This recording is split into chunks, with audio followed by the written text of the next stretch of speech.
I really just want to have the chance to listen to and learn from you. And I'm very happy to answer any questions that you want to pose. And will do my best to be as responsive and direct as possible. But more than anything else, I'm really looking forward to the ideas and the suggestions and the guidance that you want to provide to me and by extension to this country. I really believe this is going to be a defining moment of truth for us as Americans. And not as Democrats, though I'm a Democrat, and not for Republicans. My mom is a Republican.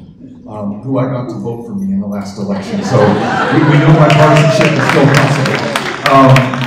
possible. This is really about us as Americans and human beings first before we are anything else. And I hope in that spirit we can have an open and honest conversation and talk about how we work together despite the differences of geography or partisanship or really anything else to achieve what this country is capable of. So with that, trying to keep the promise I made to you at the outset, we got one microphone, and we're going to share it in this room. Cynthia Cano, also from El Paso, Texas, is going to hand the microphone to you if you raise your hand. We'll bring you into the conversation, and we'll make the most of the time that we've been given tonight to bring as many people in as possible. Does that sound good with everyone? Okay, awesome, thank you. Here we go.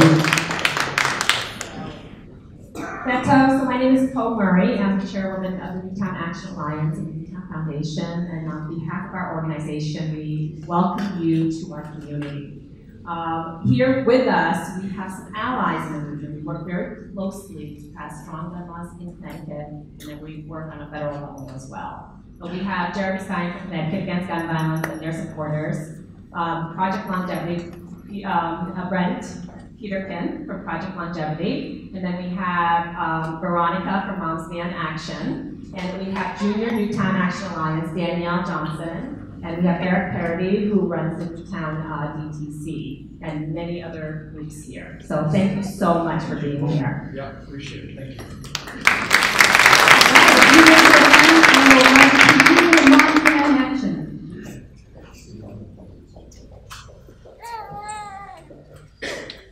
As a future teacher in the United States and a victim of the St. Hook Elementary School shooting, I would like to know your stance on Army teachers and what you're going to do to protect future students in elementary schools against the gun violence epidemic in our country.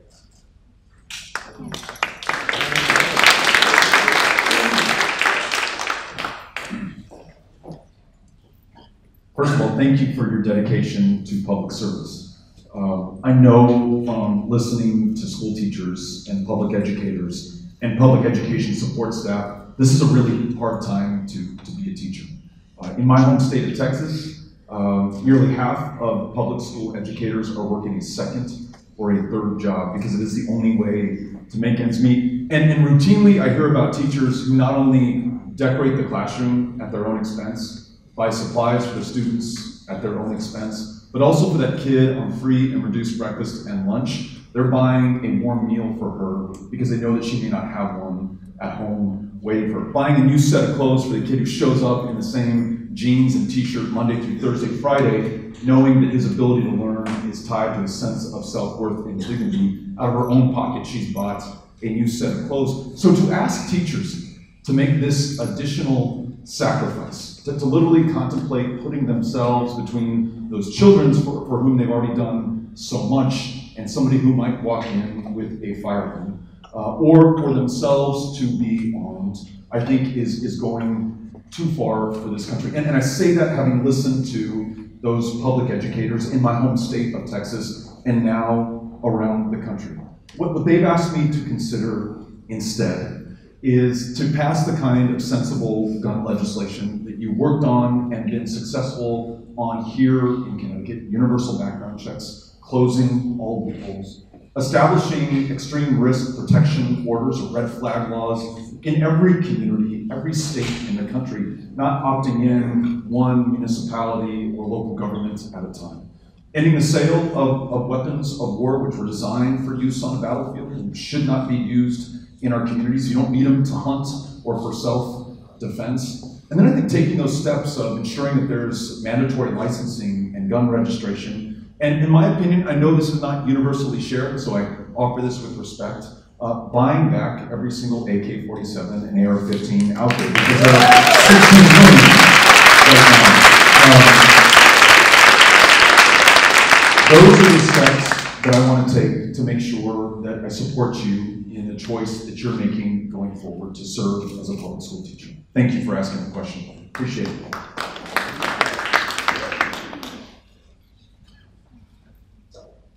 Hi, my name is Jonathan Pearl. I work for Connecticut Against Gun Violence as well. Thank you for being here.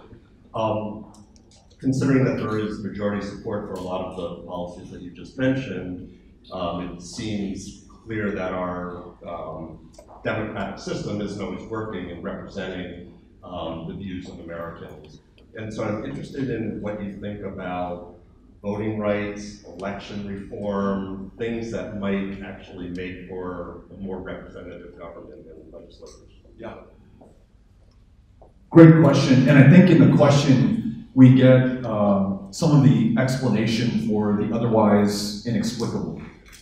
In our gun laws, or lack thereof, in the medications that you and I, as taxpayers, developed through research and development funding, clinical trials, purchases from Medicare and Medicaid beneficiaries, and the fact that they're sold back to us at the most expensive rates on the planet, the fact that we are cooking planet Earth beyond our ability to sustain human life, and we have but 10 years within which to act, and we have yet to lift a finger. How could this be possible in this country? It has a lot to do with who has access to those who hold positions of public trust. And it has long been the case in this country, further exacerbated by Citizens United, that corporations and special interests and lobbyists and industries have the ability to purchase not just access and not only influence, but increasingly outcomes in our elections and the legislation that's actually written by members of Congress, which in many instances is co-written by those lobbyists who have donated to their campaign. So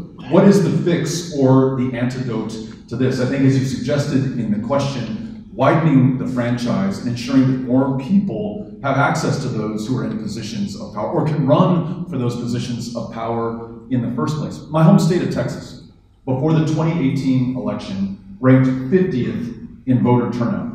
Now, that was not because we love our democracy any less than you do here in Connecticut. But if you're Black, Mexican American, if you don't look like the majority in Texas, there was a strong chance that you were drawn out of your congressional district to diminish the power of your vote or the likelihood that we would ever hear your voice. In Georgia, Stacey Abrams is the governor right now if, well, yeah, let's have an applause for Stacey Abrams. That conditional fantasy took hold before I could make the point that she would be governor, but for the fact that the Secretary of State was able to purge the voter rolls of hundreds of thousands of Georgians who might very well have voted her into office. The Voting Rights Act was passed in 1965, but it has been so diminished and denuded that functionally it's no longer in effect in states like Georgia or Florida or Texas or the places of the former Confederacy where it was enacted in the first place to ensure that there was no barrier to the ballot box so that all of us could have our voices heard. So yes, I think we need a new Voting Rights Act throughout this country, making sure that race or ethnicity is not a barrier. Also, for those living with disabilities who tell me that they functionally and physically very often have a hard time casting their ballot, those barriers need to be removed. We also need same-day and automatic voter registration, the automatic re-enfranchisement of anyone who's been convicted of a crime in this country but has served their time. That alone, those steps would bring 55 million additional Americans into our democracy. And then I guarantee you, those things that matter most to all of us will begin to change in the right direction because their voices will be heard, their votes will be counted. So yes, a new Voting Rights Act helps us to address the issues of gun violence and really anything else that matters to us as Americans. Thanks for asking the question.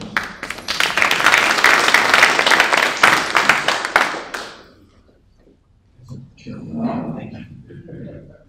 Hi, I'm Jeremy Stein, Executive Director of Connecticut Against Gun Violence. I want to thank you so much for being here today. I want to thank Newtown Action Alliance and Junior Newtown Action Alliance for hosting this great event. I think it just shows how important gun violence is in this presidential race.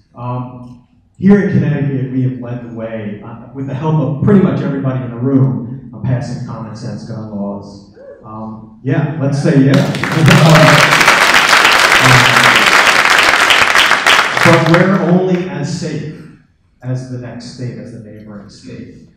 So we need to make sure that we pass the same laws we pass in Connecticut everywhere in the country or national. But what I ask you is that what would you be doing if you were the next president? What would you be doing to concentrate on reducing urban gun violence? On gun violence that's plagued our Black and brown communities, where a lot of attention has really not been paid on reducing that form of gun violence. Thank you for asking the question and also offering us some hope and cause for optimism based on what you've been able to do in Connecticut. It is understandable for some to succumb to despair at this moment, when at a national level, we really have not done much of anything at all. And leadership really has been at the local level or at the state level here in Connecticut. But that's also an amazing example for us, that this is possible if we can get our democracy to work and reflect the popular will in this country. You're asking, as president, how we address the fact that though the headlines are grabbed by the most awful and sensational acts of violence in this country, far too often people are being killed one or two at a time, so numbingly common their names don't make the front pages, their faces never appear on the news, and very often they're in communities of color. What are we going to do about this? So I went to the south side of Chicago, met with mothers who had lost their sons to gun violence. They have this group called Purpose Over Pain. In many instances, their sons were killed, the perpetrators were never brought to justice. In one instance, their child was killed by a member of law enforcement, and they felt that that was done with almost complete impunity. Again, no accountability and no justice. They want to know that their sons' lives matter. They want to know that we're going to do something meaningful to address this violence. They made me aware that many young men on the south side of Chicago have a firearm on them because they feel it is the only way to protect their lives and the only way to make their way in the world.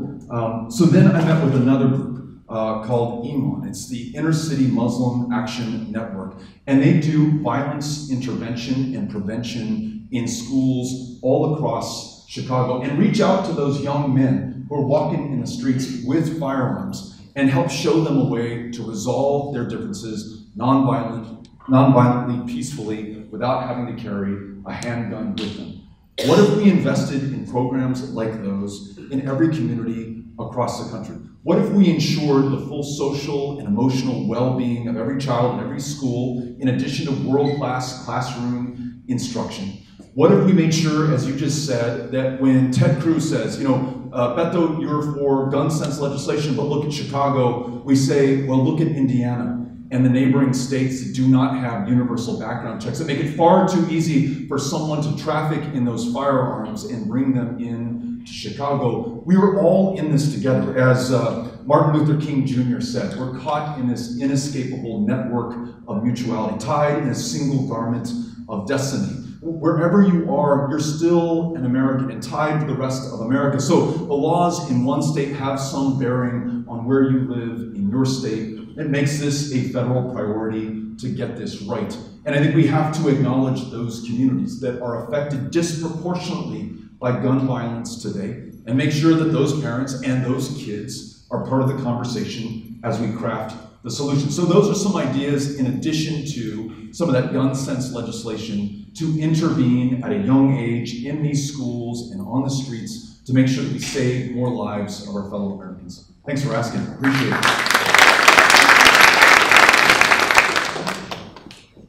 My name is Jordan Gomes. I'm a student activist with the Junior NAA, and as a survivor of the Sandy Hook school shooting, of course I would like to see most, if not all, of these gun reform laws pass, but we do find too often that there's a lot of opposition, not just from the other side of the aisle, perhaps, but from a lot of people who just simply don't understand or just do not agree with this. So what do you plan to do as president to not just, like I said, reach across the aisle, but to connect with everybody who might have a problem with common sense gun reform and ensure our nation's safety? Jordan, thank you for being here. I think it's really important as Americans that we never write anybody off or take anyone for granted, regardless of the party they belong to, or whether they belong to a party at all. Regardless of whether they own firearms or may own an AR-15 or an AK-47. The day after I announced my proposal for mandatory buyback of assault weapons and weapons of war, I went to a gun show in Conway, Arkansas. And at the time, I didn't know if that was the smartest move I'd ever made. But I wanted to listen to those who may disagree with me. And to my surprise, the first person who talks to me in that gun show, who is a vendor at that gun show, when I asked him, what do we do about gun violence in this country? You may understand this better than I do. You work in the industry. He said, I shouldn't be able to be here. He said, if you have a pulse, a driver's license, and you're 18 years old, I sell you the gun. No questions asked. We don't have universal background checks here. Begs the question why he's still selling guns at that show if he thinks that's the wrong thing to do. Another man came up and said, look, I own an AR-15. I don't agree with your mandatory buyback, but I've got kids who are in school and I really worry about them. And they really worry every single day that they walk into that building. I know that we are not doing enough, and I want to work with you to make sure that we do something better. Another guy says, I voted for Donald Trump, gonna vote for him again, but the AK-47 I own, don't need it to hunt, can't use it for self-defense, I give it up. So that showed me there may be more common ground on these issues than we might have been led to believe. They just did a poll in Texas. A proud, but I would argue responsible gun-owning state, 49% of my fellow Texans support a mandatory buyback of assault weapons. 36% oppose, and that is without a single dime being spent to support the proposition, and almost no national candidates or statewide candidates talking about this issue. People by and large are already there in Texas and across this country. It really seems to keep coming back to this issue of democracy. How do we ensure that public sentiment, the popular will, forms the backbone for those who are in positions of public trust to do the right thing? I cannot escape the conclusion that depends on you and I doing everything we can to engage people and never assuming, based on any difference, that they necessarily disagree with us. Let's give them a chance to come in. I cannot tell you how many conversations I've had with that Republican mother of mine, where we may not agree on every single point, but we agree on the goal. We just may see a different path to get there. And very often we come a lot closer than either of us expected to at the outset of that conversation. These kinds of conversations, just direct democracy, being with people, at a time that we are so divided and polarized and consumed by these digital devices that are always in front of our face, is so powerful. And we need more of that if we are going to make it. So that's the way that I would try to engage with people, to try to make sure that we find the common ground to pursue the common cause. Thanks for asking, Jordan.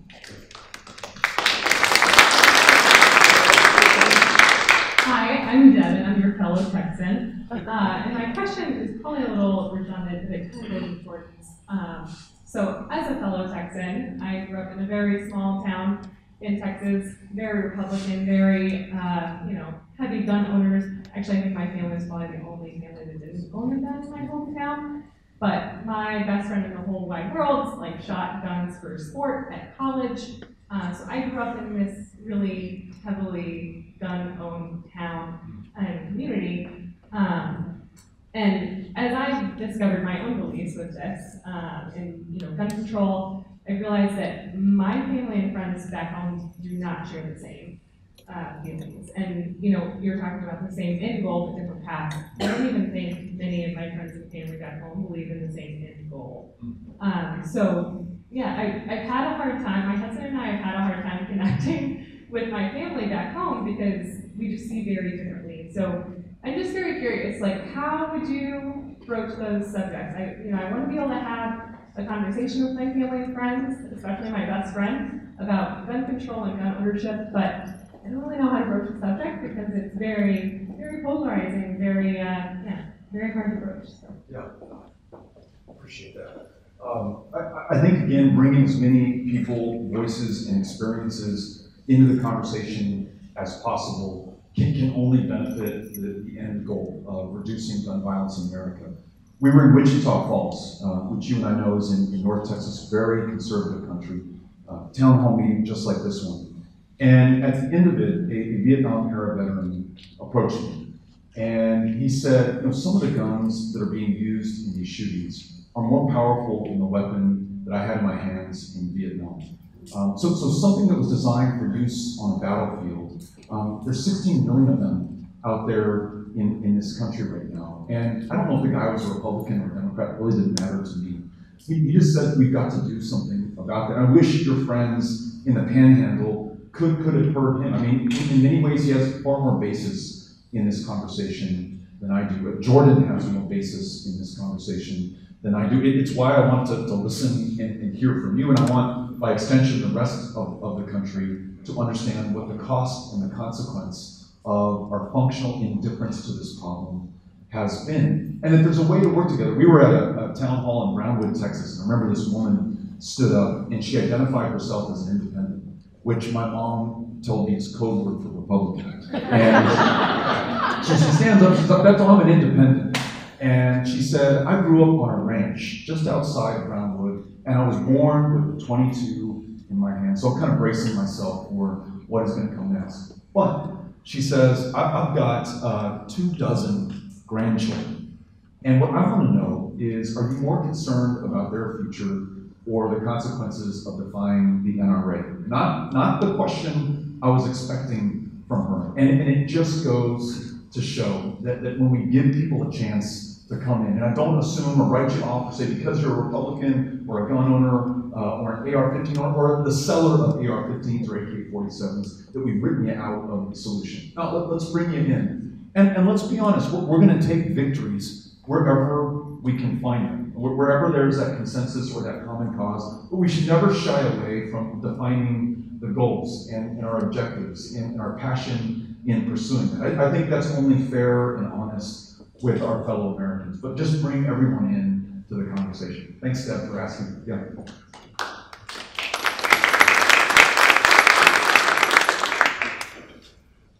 Hi, Beto.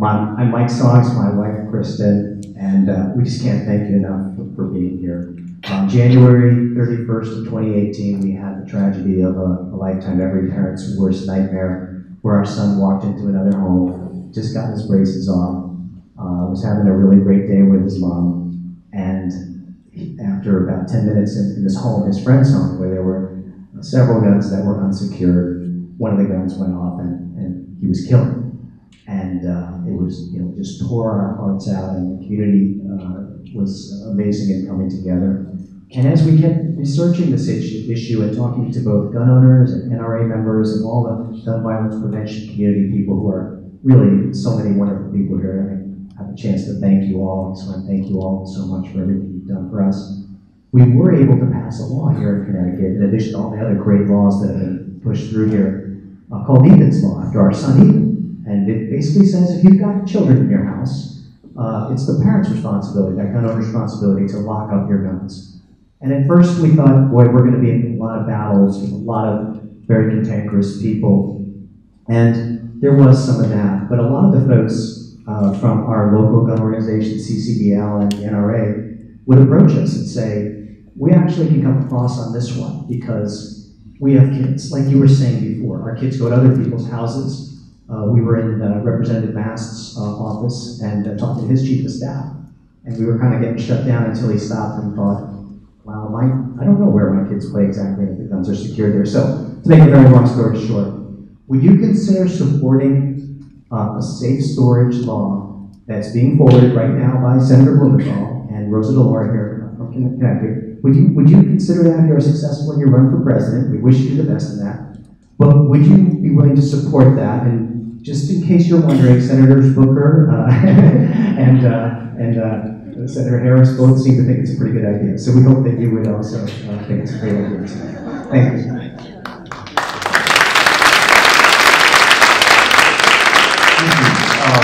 I gotta tell you, along with so many others who are here, already spoken, I'm so impressed by your courage and your willingness to stand up in this room, and as someone who has to hold a position of public trust and ensure that I'm accountable for what it is we need to do as a country, and willing to share your story in an effort to achieve that end. And the answer is yes. It makes all the eminent sense in the world to do that. And I love that you just made the case far better than I could.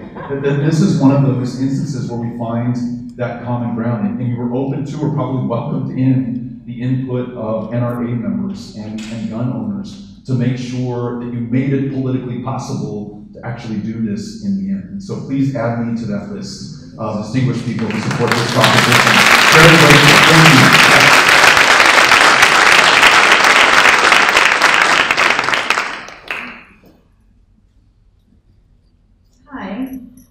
We know that the NRA came out in strong opposition to the Women Against Violence Act earlier this year, and the main reason for that was because of the whole red flag piece. They didn't want to take guns away from anybody who might have them in a household, even if they had been convicted of domestic violence before or seemed like they could commit a crime. I've been a first responder on college campuses to domestic violence incidents and have seen the physical violence and can only imagine what it would have looked like if there had been a gun present. And we absolutely need to protect our women and our children. And so as advocates, as activists, as elected officials, how can we do that?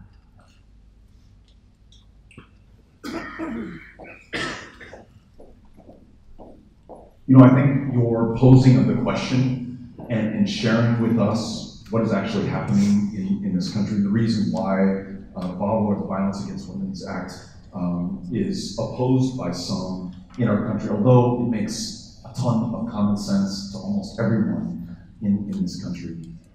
Reminding us that when we talk about universal background checks, we're also talking about closing some of these loopholes that exist, the so-called boyfriend loophole that says, and this is at a level that I can understand, if you don't have a legal relationship with someone in your life, an intimate partner who has been abusive to you in the past, it may not be material to the background check that they undergo. And in some instances, you both have to have a legal relationship and be cohabitating with that person at the same time. No, what really matters is that that person has a history of violence or threatening behavior, and that is the best prediction going forward of how they will act should they have access to a firearm. So closing that loophole completely, the Charleston loophole, that says if we're unable to perform that background check in a set period of time, then the gun is yours.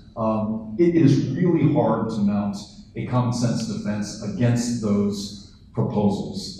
They enjoy near unanimous support, and by coming to town hall meetings like this or others I'm sure that you've been at, ensuring that those who are in positions of power right now understand the consequence electorally if they fail to act, but they still have time to act. I think that's how we get things that otherwise would be impossible done in this country. And someone was asking me earlier, they said, look, Beto, I love a lot of what you're saying, but I've heard presidential candidates in the past talk about these issues, and the laws have not changed. And really things only seem to get worse. Why should I have any hope going forward, or any hope in you? And I said, well, the hope should not be placed in me. But 10 years ago, mom's demand did not exist. I cannot go to a town hall meeting and avoid mom's demand right now. They're going to be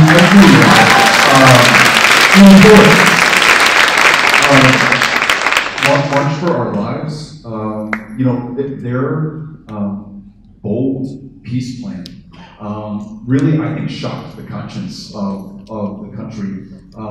They didn't exist 10 years ago. And so sometimes we think about political counterweights to the NRA. I think that more than serves as that, but also what I think we're really looking for is to be inspired. And hearing Ethan's parents right now, or Gordon, or you, or others who have survived these tragedies, and are coming forward to save the lives of others, that is powerful stuff for me. That's inspiring. That gives me the confidence and hope that we're going to be able to make it. So I really tell you, the fact that you're here, that you raise this, is part of the solution to the question that you pose. Know that it is a priority for me, and I'll try to talk in just plain common sense terms about how easy this would be to close and to do, how easy VAWA would be to pass, and how much good it would do for our fellow Americans so that we actually get it done. Thanks for asking. Appreciate it. Thank you so much for being here. I'm Melissa King. I'm the board president of Connecticut Against Gun Violence. And we have amazing coalition here in Connecticut. The ones I'm most impressed with are our junior activists, because I can't imagine what it's like to grow up. I think it's very, very difficult. I think, and I'm going to ask you a more systemic question, not just about gun violence, but whether you're growing up in an urban or rural environment, rich or poor, kids are facing so many stressors: suicide by gun, death and despair, opioid addiction. And all of these things, I think, have a lot to do with what it's like, the pressures on being a kid today in our society. About all of them. So I kind of want to know what your thoughts are, legislative, non-legislative, on how we address these root causes that are leading our kids to, some to activism, but some to despair. And how do we address that as a society? Because I do think it's a danger from the larger picture and how we address them. This is a really good question, and I think it gets to the heart of not just gun violence, as you said, but really any challenge that we face. And I talk about the inspiration I take from young people, but you're right to remind us that they also face extraordinary pressures that I did not know as a young person. I mean, I was not doing gun safety drills in my school that my youngest Henry is not just doing every year, but is doing many times over the course of a year. And Molly and Ulysses as well, who are 6th and 7th grade. Henry is in 3rd. The fact that, when I called home to talk to Henry, who at the time was 8 years old, and he said, why are you and Mom not here? What are you guys doing? I was trying to explain to him, and he interrupted me, and he said, so let me get this straight. If you win, we're going to be able to live in El Paso. And I said, no, if I win, we're going to live in Washington, D.C., in the White House. But I had told him, and don't judge me as a parent, but that if we didn't do something about climate change, El Paso, our hometown, is the 2nd fastest warming city in the United States of America. And I laid this on him. I said, where we live will no longer support human life. And so he was saying, if we win, meaning not you win the presidency, but if we get this right and do what you told me we need to do as a country, then we're going to be able to live here down the road. And I'm going to be able to raise my kids where you raised me. That was such a profoundly powerful, beautiful question from him. And it reminds me why I'm doing this, and I think why you're doing this in the first place. That judgment from Henry and Molly and Ulysses is the thing I fear the most in the world. I do not want to screw up. I don't want them 20 years from now to look back on me and be ashamed that facing all of these challenges, all this peril, that we caved, or that we were weak in the face of it, or that we pass it on to their generation. I want them to be so stinking proud of the people of 2019 and 2020 and 2021 that at this moment of greatest peril, it produced the greatest promise that we'd ever seen. And here's a reminder, at every major turn, every challenge like this one, it really has been young people who stepped up. We're in the greatest depression, right? In the 1930s. At the beginning of the 1940s, we enter World War II. FDR talks about the day of infamy and calls us to action, gets a lot of the credit, but it was young people, 17, 18, 19-year-olds who were landing at Normandy and literally willing to sacrifice their lives. 1960, 4 students from North Carolina A&T walk into a Woolworths and order coffee at the lunch counter and are refused because of the color of their skin, and then they turn back around and show up the next day and the day thereafter until they've integrated that lunch counter and inspired young people around the country. the Children's Crusade in Birmingham, Alabama, 1963. The first day of it, 1,200 kids, as young as my kids, take to the streets against German shepherds and fire hoses that peeled the bark off of trees. 1,200 kids were arrested, not sent back to their parents, not reprimanded, arrested, standing up for their human rights. They, more than LBJ, this is painful as a Texan to say this, deserve the credit for the Civil Rights Act and the Voting Rights Act. 1970, Kent State, students, young people standing up against the war in Vietnam, just like those young people who were putting their lives on the line in Vietnam. They were the ones who made change possible for this country. So, though they are under extraordinary pressure, and this is another pressure to place on them, really our last best hope of this planet rests with them. And they are not the leaders of tomorrow. They're the leaders right now of this moment. They are forcing conversations in rooms just like this one that were too painful or politically inconvenient to have before, but that this country is having right now. So that's where my faith rests. And I want to make sure that in addition to everything else that we do, that we are worthy of them. That is the best thing I can do for that generation that follows mine, to make sure that we made the most of every minute we had to do the right thing while there's still time to do the right thing. Thanks for asking. Appreciate it. My name is Ashley. I am an 8th grade student at Brookfield Public Schools, and I would like to know what your reaction will be to gun threats and gun violence in our schools, and how you will, and what steps you will take to help survivors and people who have experienced this. Thank you, Ashley. I'm gonna, if you want to, and just signal me at the end of this answer, I would love to hear your answer to this. You are closer to this than I am. This is obviously on your mind, and I've got to think that you have a solution to propose as well. And again, if you don't want to share that publicly, you do not have to. I'll give you a second to think about it while I answer this. It's really interesting the way that you asked the question, because while I've been pretty clear on the legislation that I want to sign into law as president, universal background checks, extreme risk protection orders, ending the sale of weapons of war, buying them back, mandatory licensing and registration, I think we need to go well beyond that. I talked a little bit about violence, intervention, and prevention, investing in the full social, emotional well-being of students in their schools. Yes, it is going to cost us more than what we are spending on public education today, but it is really more an investment that is going to produce an extraordinary return if we're willing to make it right now. Investing in the care for those who have experienced trauma in this country. And although it seems like an obvious thing for us to do, I've just met too many families, including those in El Paso, Texas, after August 3rd, including those in Dayton, Ohio, from August 4th, including those in Midland and Odessa a month later, who really have not received the help or care that they need, are fighting to be remembered right now. And it has not even been a year since that tragedy, much less 7 years since the tragedy that we saw here. So being mindful and intentional about that, both in how we speak about it, where we choose to show up, who we choose to listen to, and then how we invest in the care and the support long term. So Ashley, is there anything you'd like to add, any ideas about how we can meet that challenge? I'll give you the microphone. Yeah.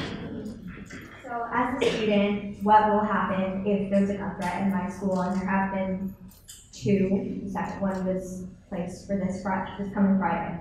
And I do think that the students should be made aware. The students, if they do find out, it's through someone posting on social media that this gun threat was placed. And I think that if the students were aware that this threat was put out there, then I think they could have a reaction and they could go to our school guidance counselors, and I think it would really help some people step out, and it would help some people get help if they need it. I like that. Thank you very much.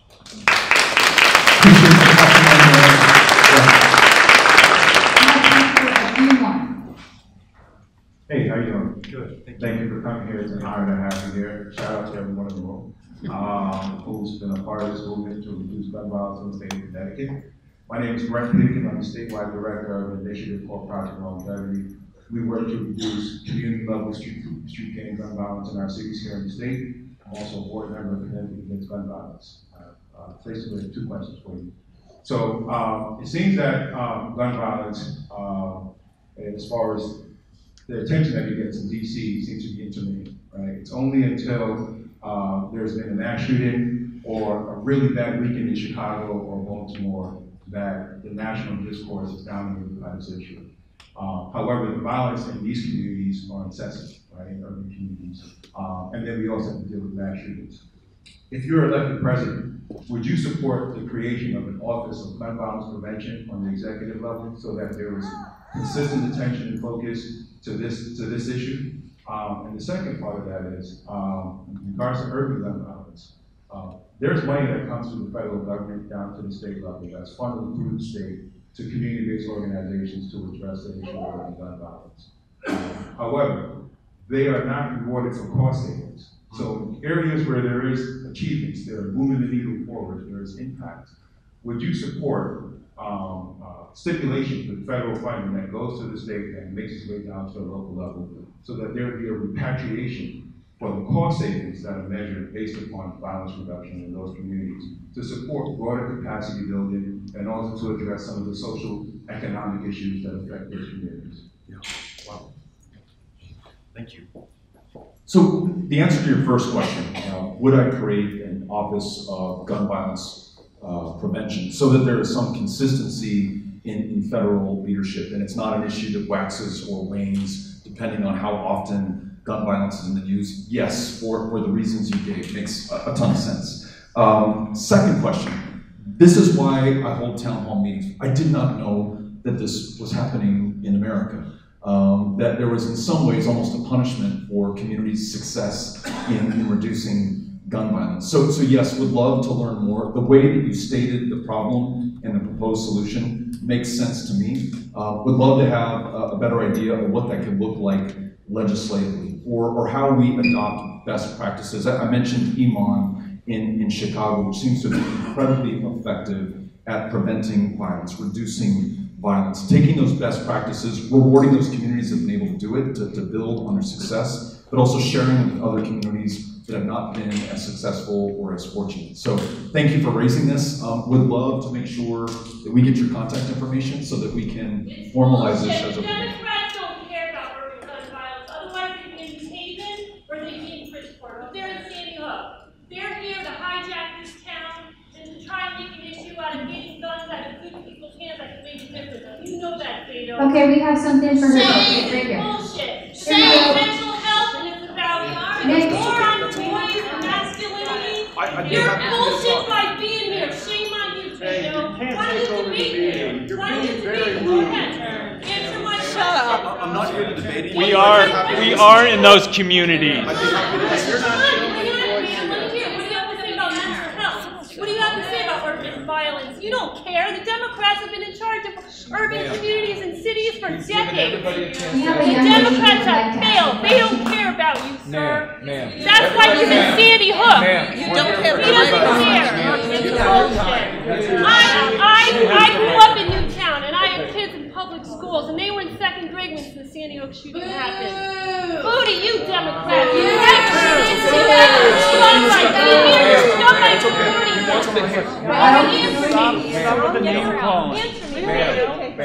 So the question is, do I care about urban gun violence, and have I visited communities that have been affected by it? The answer is yes. I talked about going to the south side.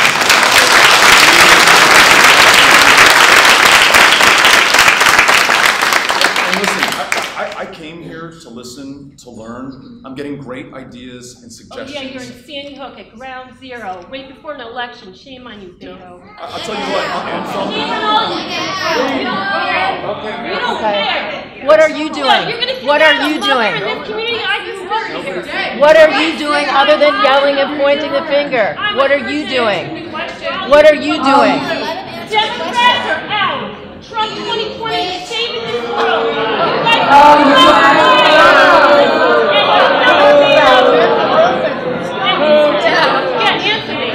What are you doing personally other than yelling and pointing fingers? He didn't answer you. He answered you. He answered your question. Let other people ask questions. From that behavior.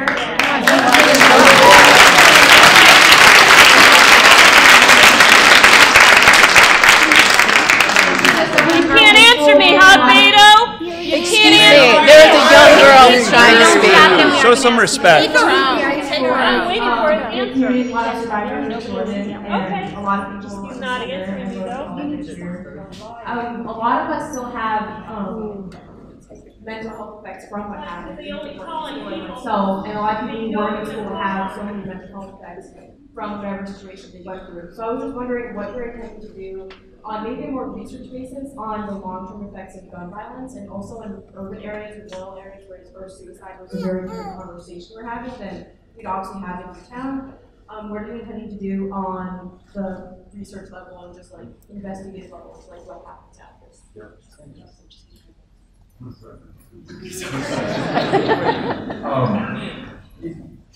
So I think it begins by listening to you and to survivors of gun violence about what they need.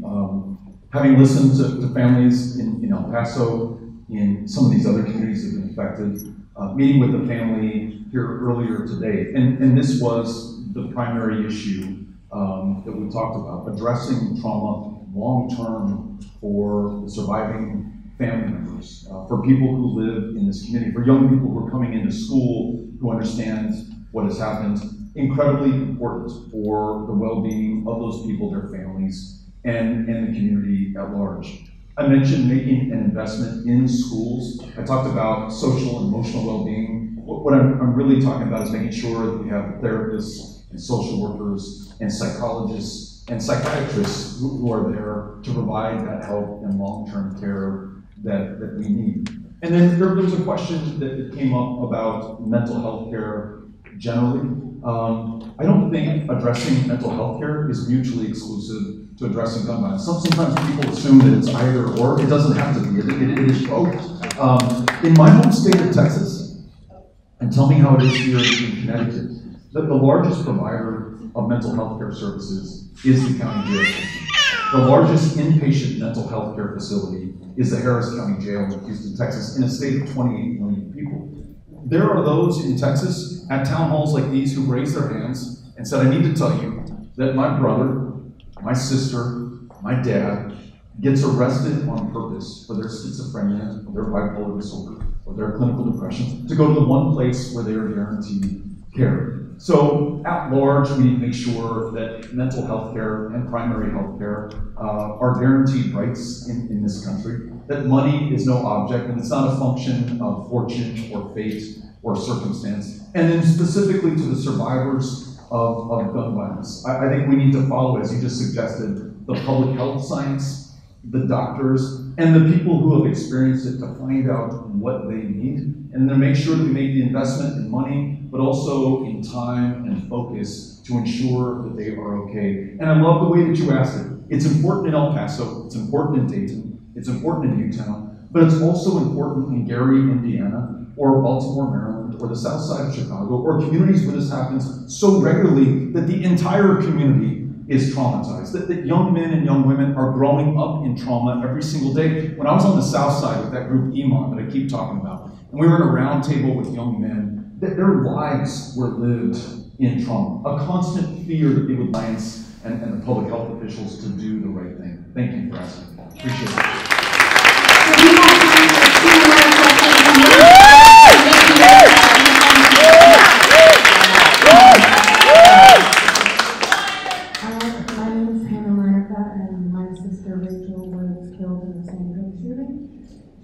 She was an educator. She was only working there for 2 weeks. And our family has been struggling so much since the shooting. And I just wanted to know if you had a plan to help survivors of past and sadly future mass shootings. Hannah, thank you for being here. And I am sorry for your loss, but also impressed by your courage in coming forward and sharing that with everybody, and sharing that with me. One of the most powerful and poignant things that I heard after the shooting in El Paso when I was visiting with families who had lost a loved one or who had a loved one that was trying to make it through and was not certain that they would, was this fear that they would be forgotten. And someone shared with me, I don't know how true this is, but it seems to make sense, that in the public consciousness, the lifespan of one of these sensational mass terror, mass murder attacks is about 3 weeks, and then it begins to fade from memory. In El Paso, the community raised millions of dollars in the aftermath of that shooting, and we learned that there are nonprofits that have specialized in organizing in different communities that are impacted by mass violence, because it is such a regular occurrence in this country that there is a cottage industry that is developed to handle those donations. And at first we were all flush with pride with how the community was resolving itself to overcome this and being so generous to those families. But staying in touch with those families right now, including some who are still in the hospital 3 months later, they really feel like that first burst of attention and focus and resolve has diminished, and wonder whether they really matter or they really count. And it gets to this question of the long-term trauma and pain so many are feeling. And yes, it necessitates an investment in the care that will require, but it also necessitates public leadership in making sure that we remember those who lost their lives and their families. And it is, in fact, part of the reason that I'm here. Part of the reason that I wanted you to have a microphone so that I could listen to you. And I want to listen to those who want to craft the policy solutions that help to address this, but also so that 7 years later, or in the case of El Paso, a few months later, that we don't forget, and that we don't dull ourselves or allow our conscience to be dulled to the urgency that this crisis demands right now at this moment. So just know that is why I'm here, that I'm grateful that you chose to come out here as well, that I'm committed to you and to every family that has survived this. There is this family, Sandy and Lonnie Phillips, who lost a child in and this was in the weeks following the Houston debate, where I had talked about, hell yes, your AR-15, your AK-47 is not more important in the lives of our kids. And Lonnie said to me, Beto, you really stepped in. And he said it in a loving way. But in other words, you really committed yourself to this issue. And what he said that he wanted to know is whether you are our nominee, or whether you are a private citizen, are you committed all the way through to the end? And the answer is yes. In El Paso, my wife has joined Mom's demand. If I am not the nominee, I'm going to do everything in my power to make sure the nominee is successful, and everything in my life to make sure that this issue stays paramount in the public consciousness and that we actually do something about this. So just know that you've got my commitment as a candidate, whether I'm president, whether I'm a private citizen, do everything that I possibly can. Thank you for asking the question.